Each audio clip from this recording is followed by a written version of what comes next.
Hi, வாங்க பேசலாம். நாங்கள் எங்கள் வீட்டில் 2 பொண்ணு. நான் தான் மூத்த பொண்ணு. என்னுடைய மிகப்பெரிய ஆசை கனவு எல்லாமே சயின்டிஸ்ட் ஆகணுங்கிறது. எங்கள் அப்பா அது எனக்கு ரொம்ப சப்போர்ட்டாக இருந்தாங்க. 10th ஸ்கூல் செகண்ட் எடுத்தேன். ஆனால் என்னுடைய வாழ்க்கையில் மிகப்பெரிய இழப்பு என்னோடய அப்பா தான். 9th படிக்கும்போது எங்கள் அப்பா ஒரு ஆக்சிடெண்ட்டில் இறந்துட்டாங்க. அதுக்கப்புறம் தான் தெரிஞ்சு காசு எவ்வளோ முக்கியங்கிறது.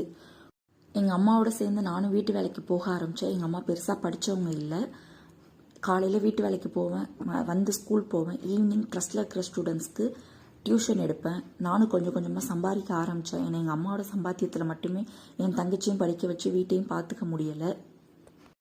12th முடித்தேன். 12th நல்ல மார்க் எடுத்தேன். ஆனால் என்னுடைய கனவுகளை நோக்கி என்னால் ஓட முடியலை. என் தங்கச்சி படிக்க வைக்கணும், கல்யாணம் பண்ணி கொடுக்கணும், வீடு கட்டணும் அப்படின்றத நோக்கி தான் ஓட முடிஞ்சுது.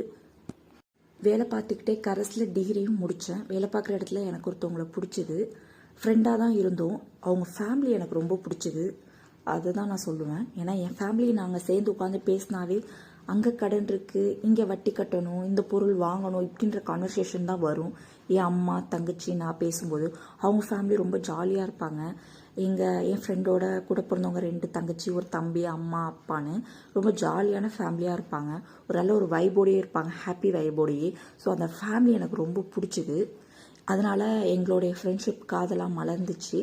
இதுக்கிடையில் என் தங்கச்சி 12th முடித்தாங்க. அவங்களுக்கு ஒரு நல்ல வரணும் வந்துச்சு. நானே நகை போட்டு கல்யாணம் பண்ணி கொடுத்தேன். அதுக்கு பிறகு 1 இயர்க்கு அப்புறம் நாங்கள் மேரேஜ் பண்ணிக்கலாம் அப்படிங்கிற ஐடியாவில் இருந்தோம். என் தங்கச்சி குழந்தையும் பிறந்துச்சு. அதுக்கு பிறகு எங்களோட மேரேஜ் பற்றி பேசும்போது தான் அவங்க வீட்டிலேருந்து டிமாண்ட் பண்ணாங்க, வரதட்சணைன்ற பேரில். ஏன்னா என் தங்கச்சிக்கு எல்லாமே நான் செஞ்சுட்டேன், எனக்கு செய்கிறதுக்கு யாரும் இல்லை. ஸோ உங்கள் அம்மாவை இதெல்லாம் செய்ய சொல்லுங்கள் அப்படின்னு சொல்லி டிமாண்ட் பண்ணாங்க. அப்படி இல்லைன்னா நீங்கள் இருக்கிற வீட்டை என்னோட பையன் பேருக்கு எழுதி கொடுங்க அப்படின்னாங்க. என்னால் அதை சுத்தமாக அக்செப்ட் பண்ணிக்கவே முடியல. எங்களுக்குன்னு இருக்குது எங்கள் அப்பா கொடுத்த அந்த ஒரு வீடு தான். எங்களுக்கு அப்புறம் எங்கள் அம்மா வாழணும், என் தங்கச்சிக்கு எனக்கு வந்தால் போனால் இருக்கணும், எல்லாமே அந்த வீட்டில் தான் இருக்குது. பட் ஆனால் அவங்க அந்த வீட்டை கேட்டாங்க. என்னால் அதை அக்செப்ட் பண்ணிக்க முடியல. ஸோ அவங்க மேரேஜ் அப்போனா வேண்டாம் அப்படின்ற மாதிரி சொல்லிட்டாங்க.